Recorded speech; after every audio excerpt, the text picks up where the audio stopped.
So the best way that I can deal with it is I look at a few things. One is look at the relationship, I try to, of the United States with its allied nations.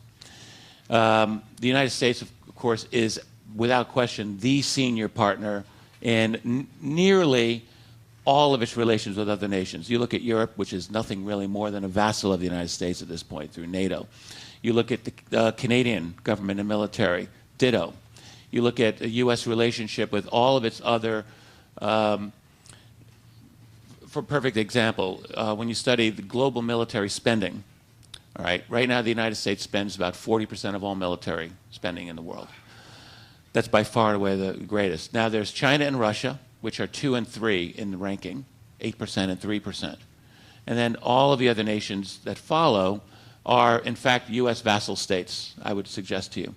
Even a nation like Brazil, which has been under essentially an undeclared U.S. attack in the last few months, the former Brazilian president, Dilma Rousseff, who we know through the Snowden revelations, her cell phone, her emails, all of the cell phone and emails of her ministers were all monitored by NSA.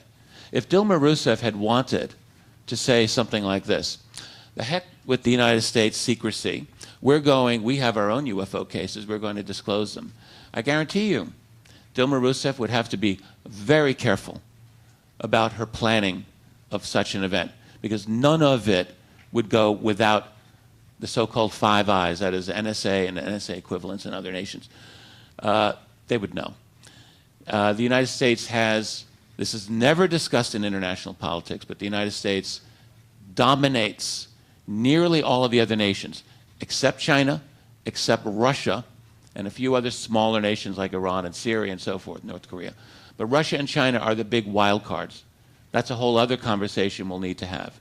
I believe the reason for the secrecy in general, partly U.S. domination over the system, and then partly over genuine fear of all of these nations over the implications of what would absolutely be a post-petroleum economy, because there's no way that a president's going to say these flying saucers or UFOs are real.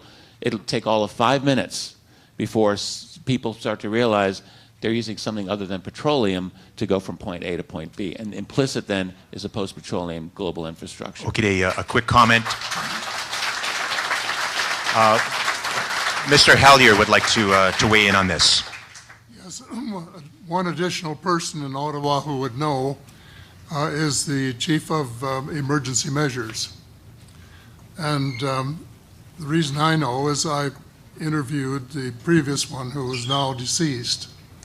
And he went to Langley, and the CIA asked him if he would like to see one of these craft.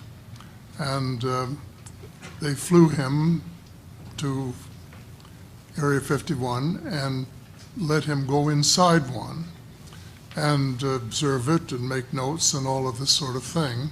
I guess presumably to be in better position to cope with it if one crashed here and he was involved in trying to do something positive about it.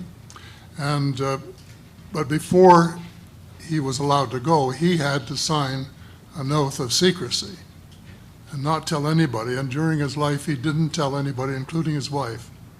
And an Air Force buddy phoned me, and he was dying still with Lou Gehrig's disease. And at that point, he thought he should tell somebody. And so I made an appointment with him, and then my friend phoned and said, "You better get in touch with him right away because he's just about on the edge."